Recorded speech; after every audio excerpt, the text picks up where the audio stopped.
Alright, I'm gonna flip a point Okay. and remind you that my cousin gave me some money. Your cousin was kind of wealthy. He had an automaton servant. Okay. Yeah. Your cousin gave you some money. What did he do for a living? Was he a dentist? No, I don't think so. I think he was a dean. Oh, yeah. Hoenir, academia runs deep in the blood of the Claras.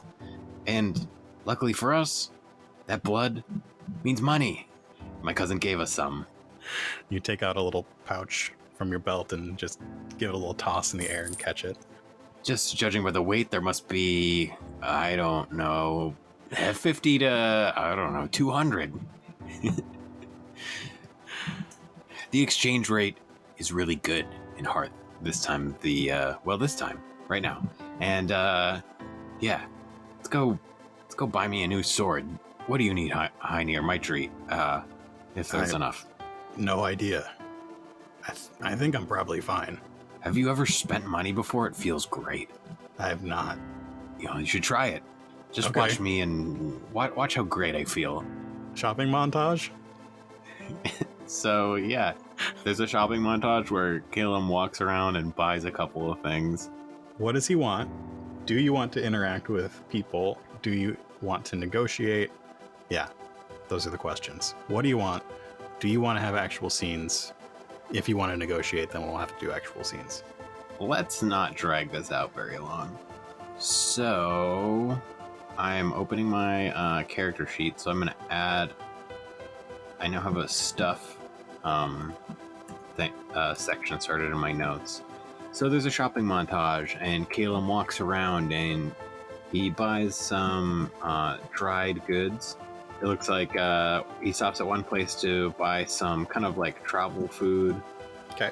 And he buys it from a vendor with a bunch of hanging creatures, and they have kind of basins of fresh fruit. And he stops at another place very similar, but he walks into kind of a dimly lit apothecary and buys some kind of dried herbs for creating medicine, stuff like that. All right, so you get like an apothecary's kit? You want stuff for like healing or stuff to make potiony stuff? I am more interested in healing. Okay. So yeah, you grab an apothecary's kit. It has bandages and salves and a few other things like that, where if you or Hoenir get injured, you'll be able to perform medical checks without any sort of penalty. Well, that's good. I mean, assuming you don't drop it in the next place you visit. I probably will. All right, Hoenir, try this mushroom and tell me that money is not fun to spend. Hoenir daintily takes the mushroom from your hands. I assume it's just a little mushroom. This very small little cap. It has like a bright cyan colored cap to it. He grabs it with his sharp front teeth and swallows it back. Yeah, that was good. So you're saying you can get food with money? You're saying exactly. You can get food that you don't have to cook yourself. Oh, exactly. Anything you want. Do you remember the train? You don't even have to walk if you have money. You just pay someone to walk for you. It's really the crown jewel of civilization on this great planet we live on. Anyway, Hoenir, there's just one last thing. Got to replace that sword that we used as a doorway into that cave. I'm not one to swing swords without good reason, but I am well trained by the Fellowship, and I don't like to travel without one. You never know what kind of situation you might end up in. So, and what better place than Hearth, a place named for the hearth that burns the metal and pours the steel, to buy myself a new sword. I like a short one. It's easier to sit in the train with a short sword. So we gotta find the best place to buy one for the best price. This bag's getting a little light. So tell me the place that you find. What does it look like and who runs it? Yeah, I think they started kind of low in the city and have been making their way up.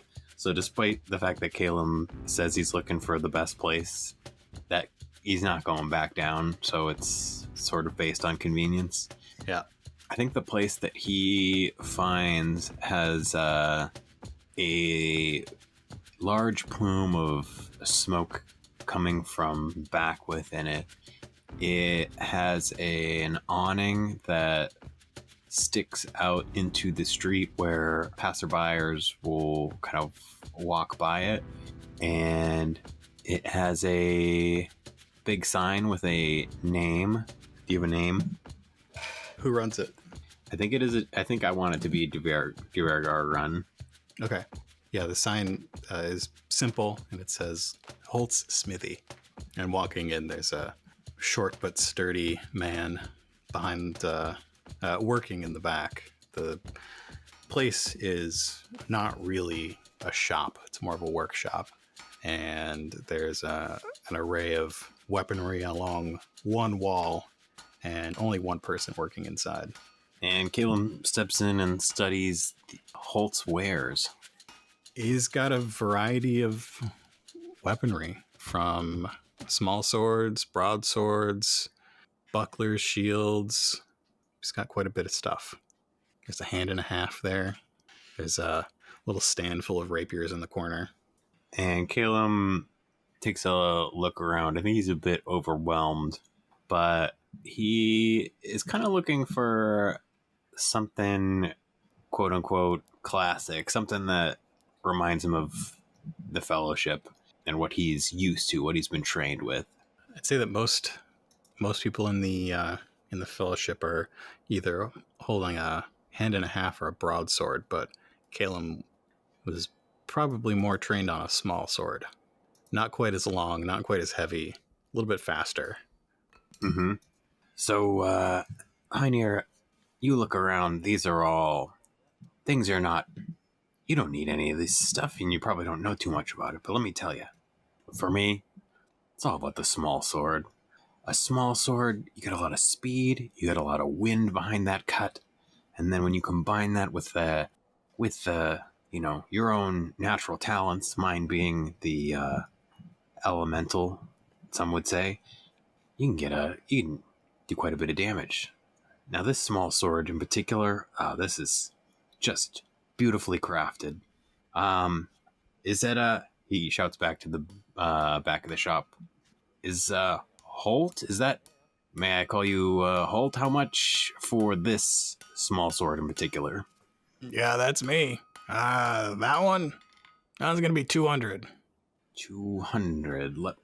Cælum tosses his bag up and down, and is not even quite. He's judging how much might be in there by the weight. 200. Can we? Hey, I just picked this up. I'm not even looking around. I'm willing to leave this bag for you if the weight feels right for you. I'm a scholar. You're a man who knows the delicacy of weight and the worth of it. Will you take the weight of this bag for this sword? He turns and looks at you, quenches the weapon that he's working on, and walks towards you. You want to do a negotiation check? Why am I so bad at negotiation? Well, what was your plan? What did you want to do? Let's do a negotiation check, and I'll flip another one.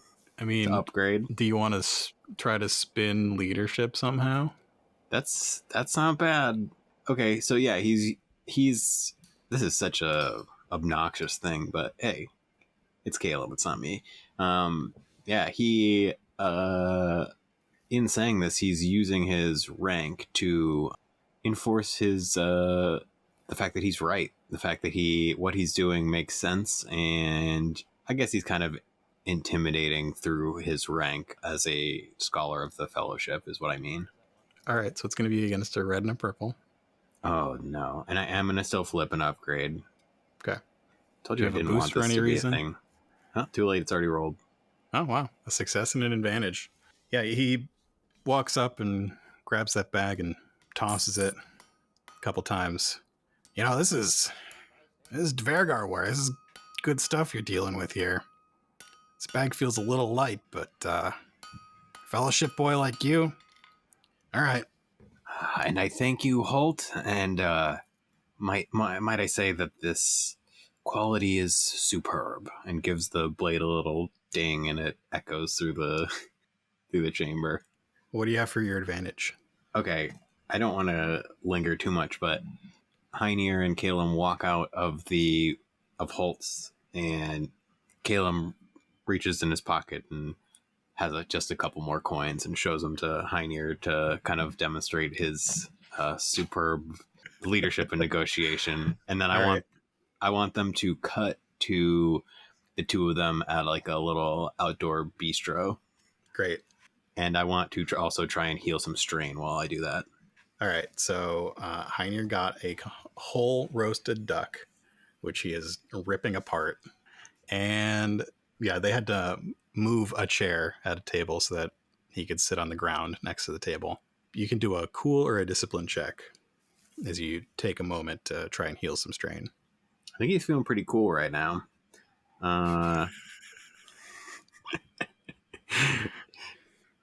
He's in his element. Yeah.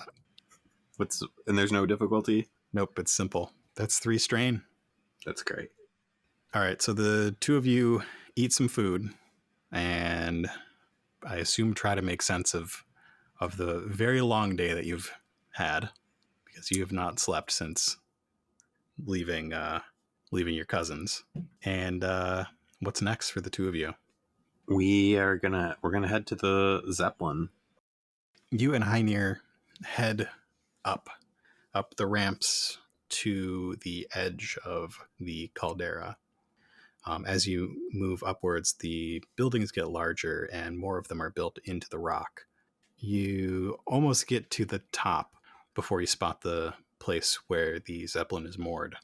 And you spot it more from the abundance of white cloaks than from anything else. There are a group of paladins beginning to load something, a large crate, into one of the compartments of this Zeppelin. There are a number of dock hands working as well, keeping things tied down, making sure nothing's moving. There are a few other vessels parked here as well. You spot a light blue hot air balloon that is just taking off as you get up to the top. Well, Hoenir, have you ever flown before? No. I mean, you can already tell I'm not going to be a fan, he says as he looks back over this edge and the caldera thousands of feet below. Hoenir, you've flown across large distances of space. How is this going to be any different? It's just the same but slower. That takes a second. I don't think the Zeppelin's that fast. Think about all of the sleep we're going to catch up on when we get in there and just get to relax. Anyway, see them people over there? Those are members of the Fellowship. I have no idea what's in that box, but I'm sure it's something amazing. It's probably a big statue or something. As you approach, somebody stops you. Yes? They're a Grenker. So they're a little bit shorter than you. They've got sort of the features of an amphibian with a little stalk on their head. They say, "Can I help you?" Good afternoon, fellow, we'll call it that. He is wearing the white cloak and medallion. Cælum flashes his medallion. As you can see, I am a fellow member. I'm a fellow. And I'd like to make my way to the Zeppelin to discuss with important, pressing research that I have for the Fellowship. The name is Cælum Clare. I'm a scholar of the Iron Tower. Now, please do let me pass. The Grenker says, "You're heading back to the tower?" Yes, Balthazar's ordered all paladins back to the tower. But no, their ship's on a special mission. We can't have you aboard. You're gonna have to make your way back the long way. And please do divulge to me What long way might that be? Road, horses. Now, I'd gladly ride a horse back there if I had one, my friend, but I do not. Give me a vigilance check. Against 4 reds and a purple. 4 reds and a purple? Yeah. Do I even need to do this check? I have to. Let's just see what happens. I think I'm gonna get a despair. It's likely. 4 reds and a purple? Yeah. Have you ever rolled more reds than this in a game? We have rolled this many reds before without coming up with a despair. Well, okay. My thing's not updating anymore. Well, that's okay. You got 5 failures, 2 threats, and a despair. Oh, I did get a despair. Yep, it's there. But you made me roll 4. It's true. I did flip a dark side point to make you make that roll. Okay. Okay, so you don't really notice anything. Your conversation continues, and the Grenker says, I mean, yeah, there's a small garrison. We can get you a horse. Well, it's better than nothing. Do you know where it is? Do you need me to show you? Please, don't condescend me. I'd know exactly where the Iron Tower is. I've been to Hearth before. The horses, the garrison? Oh yeah, I have no idea what you're talking about. Garrison? Where? Yeah, somebody breaks into the conversation and says, I can show you where. Just come with me. They are also a paladin. They're not wearing the typical white cloak, though. They've got sort of leather jerkin with pockets around their waist. They're an Anza with dark fur that's a little bit long. Little, like maybe their ancestors came from a cold place. It's not far. I can show you exactly where it is. While we walk, maybe you can tell me what our distinguished fellowship business might be in a place like Hearth this current time. I'm afraid that's classified. I mean, classified to so many, but for a educated and distinguished scholar like myself, I think that I'd be privy to such information, and I'm going to do a check. Okay. Leadership again. Okay. This is opposed. This one's only against 2 reds and a purple. Yeah. And Cælum continues on and says, I mean, after all, I've been trusted on some of Balthazar's most, shall we say, pertinent and, shall we say, secretive missions.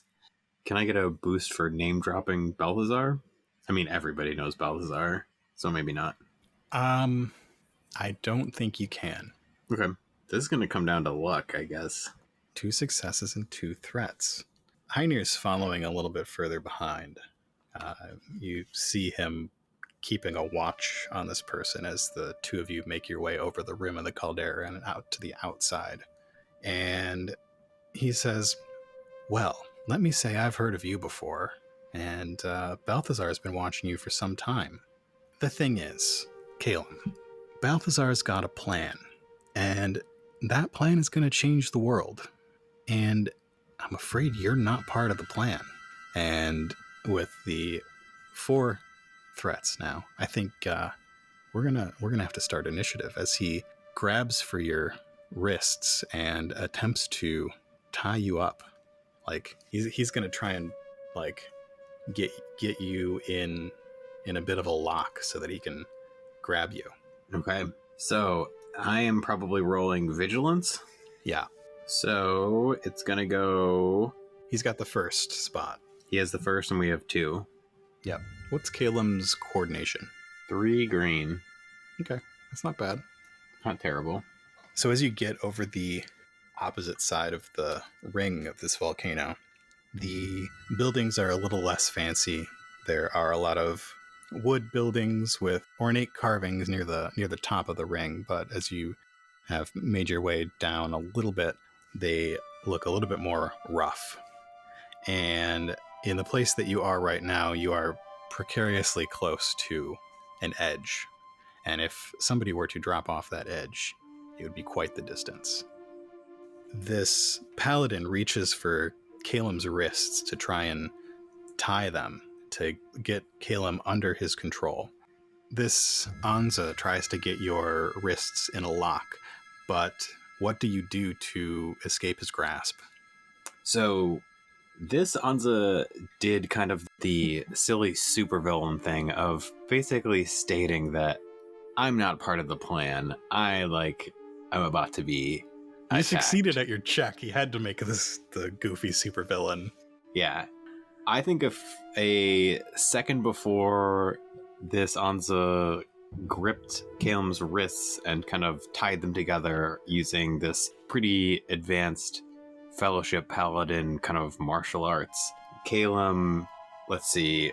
Is it like he like puffs air out from his wrists? That is actually what I was thinking, is that he like just pushes down and puffs a little air out from his wrists using magic. And as this Anza tries to grab it, they grab at more of a force than an object. And they can't quite make contact with Cælum's wrists. And oddly, as Cælum projects his typical wind magic out near his wrists, it comes out as fire. Whoa. It's gonna like and burn. It burns the rope. Cool. The Anza leaps back quite athletically, and he covers a great distance in a single leap and unsheaths a small sword.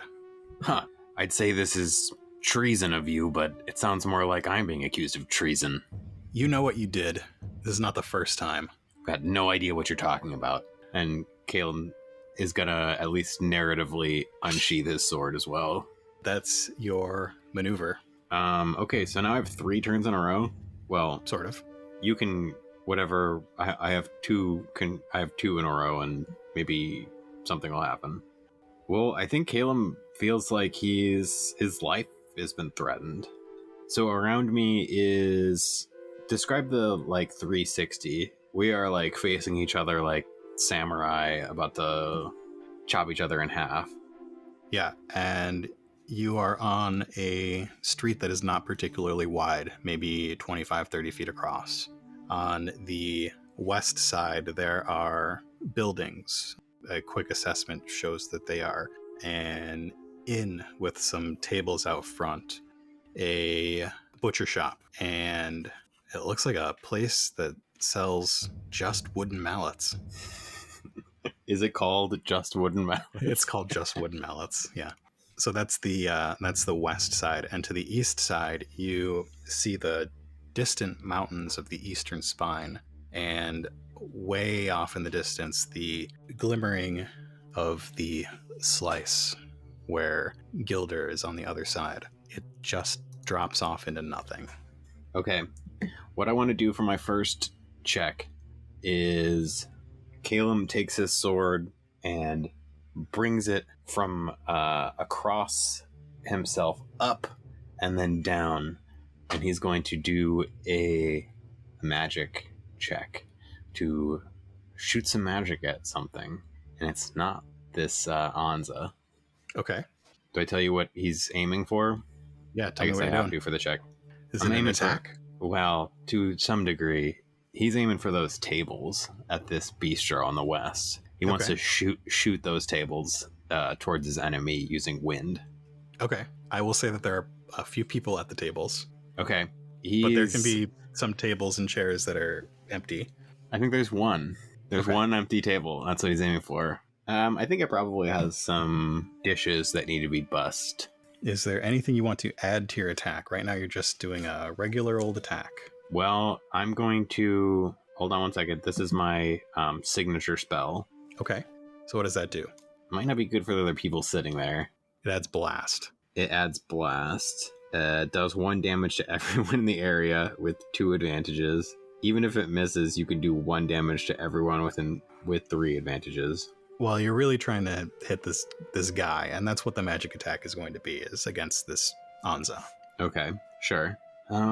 Is there anything else I can add? Not if you are using your signature spell. I think that's all I have that adds to my spell stuff. Yeah, so it's just, it's unbelievably, it's just a single purple, except that this person is an adversary, so it's against 1 red. So I'm rolling against 1 red? Against 1 red, and you're taking 2 strain. Okay. Do I get any boosts? You tell me. I want a boost for all of the unbussed dishware and cutlery on this table. I'll allow it. It's very generous of you. 3 successes, 4 advantages. Wow. So what's your intellect? 2. Not very smart for a scholar. It's all talk. Well, you hit him. So tell me what happened. Cælum draws his sword from his side up into the sky and then back down. And as he does that, a blade of wind travels out of the sword, hitting a table with unbussed dishes and cutlery just at the perfect angle. The table comes flying across this narrow alley, and it nails this Anza. I think there's a pretty loud crack when this. I think it's a metal table, actually. Being in Hearth, everything is pretty much metal. He throws up an arm to try and block some of it. Does he waver at all? Does he move in the alley? It hits him, but he maintains his footing. As it hits it, the metal table, it's not like a big heavy metal table. You can move it with wind, so it's not huge. But it bounces off his arm, and you can see that he was hit and it hurt him. But he is still standing and unwavering in his steadfastness against you. I have a great idea for my 4 advantages. Okay. I think that this whole attack was actually just a distraction. Okay. And Hoenir has gotten into a very unexpected place and is going to make his attack. Okay. Tell me what Hoenir is going to do. I think while that table flew through the air and was kind of caught or balanced and wounded this Anza, Hoenir made his move and sprinted forward and is going to, I think a typical wolf move is to go for the limbs. I think Hoenir's going to bite the leg of this Anza. Probably I really want Hoenir to toss this guy over the cliff. Hoenir's a biter, for sure. Okay. 1 success, 3 advantages on Hoenir's bite. So, with his 3 advantages, Hoenir's bite has ensnare, which could happen, or knockdown. I kind of like ensnare because I think when a wolf bites, if it's not going to toss you over a cliff, it's not going to let go. Okay, so tell me what happens. Hoenir got a good bite in. So he's grabbing onto this Anza. Mm-hmm. Yeah, I think as that table hits, Hoenir is rushing forward at a very, very fast speed and goes in and gets a good bite on this Fellowship Anza's leg and kind of tugs them down just a second after they deflect this metal table off of themselves. And Hoenir's not letting go. I think this Anza is probably gonna have to attack Hoenir next if it's gonna get free and continue to succeed in its mission. Okay, great. As Hoenir gets a grip on this person's leg, they steady themselves. Just looking at this person, you can tell that they've been in combat. They've been in more combat situations than you. They know pain, know how to deal with it, and know how to channel it. He looks down at Hoenir and looks up at you, and you are the target for him. Hoenir is secondary. He can take care of Hoenir. He's going to take care of you first. And he reaches forward with his palm facing you, his fingers forward.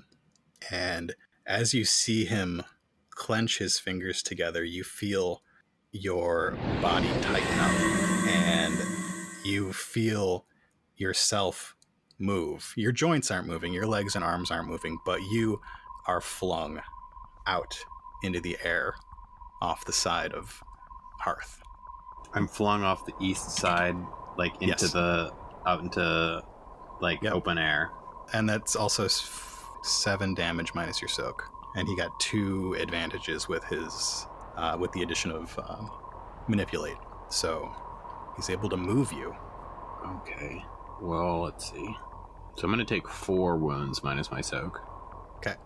Okay, is it my party's turn? Yeah. So Cælum's flying through air. Yep. Is going to fall to his death. Yes. The city passes by. The levels of this city built into a mountain are growing more distant as you plummet.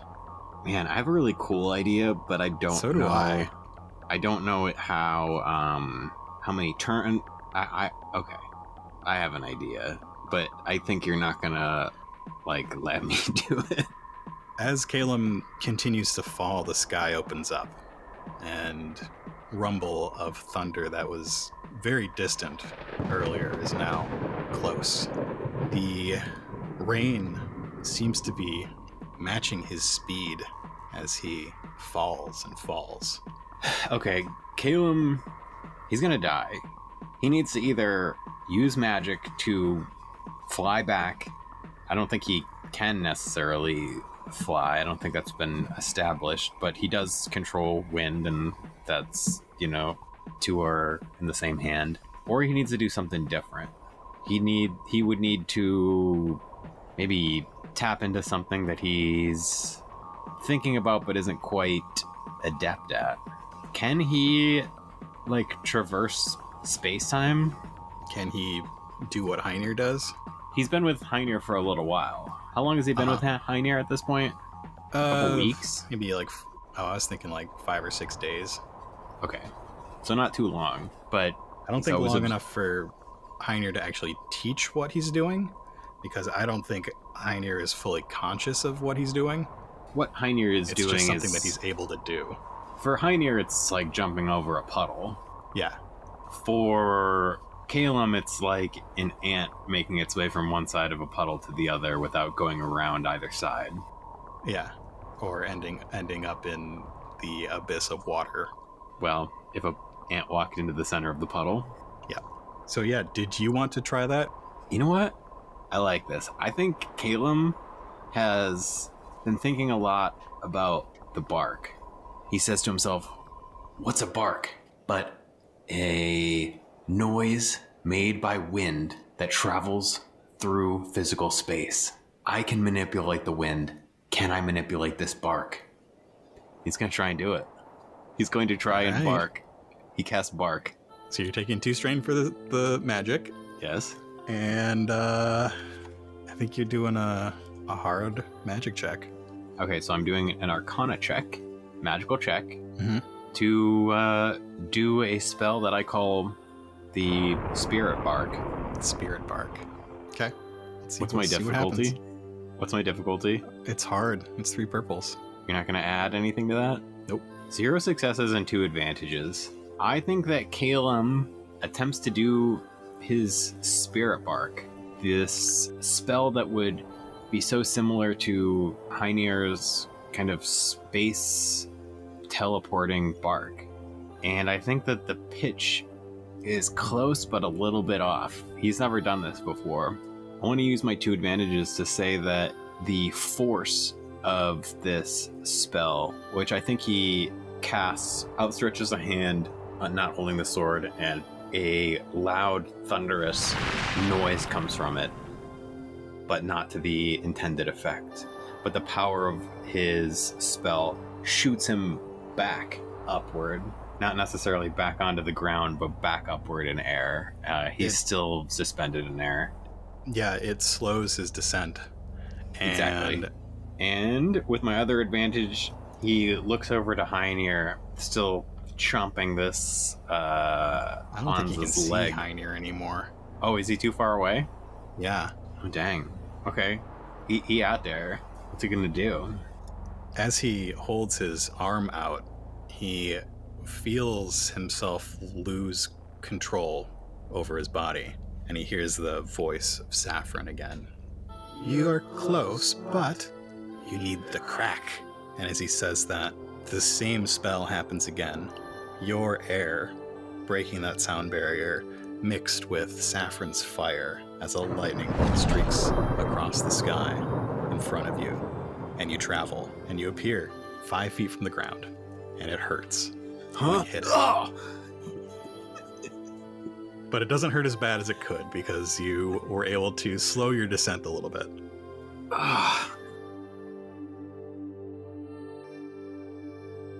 Thank you for listening to this episode of The Otherplace.